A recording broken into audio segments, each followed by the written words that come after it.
Hello, welcome to our section, Movement Algorithms and Pathfinding. In this section we will talk about graphs for pathfinding, navigation graphs, implementing graphs and navigation graphs, some pathfinding algorithms, and implementing A* for pathfinding, graphs for pathfinding. In this video we will talk about what are graphs, for what we use graphs, and types of graphs. Graphs are very useful in game development. Via graphs, we can enable our game agents to travel between 2 points efficiently. We can decide what to build next, for example, in a strategy game, or we can use them for solving puzzles. In our case, we will use graphs to represent a network of paths, and our agents will use this network to navigate around its environment. So, what are graphs?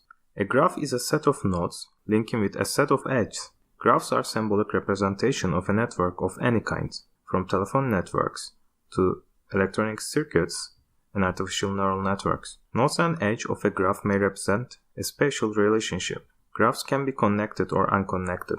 Many graphs have weighted edges. These weights represent the cost of moving from one node to another.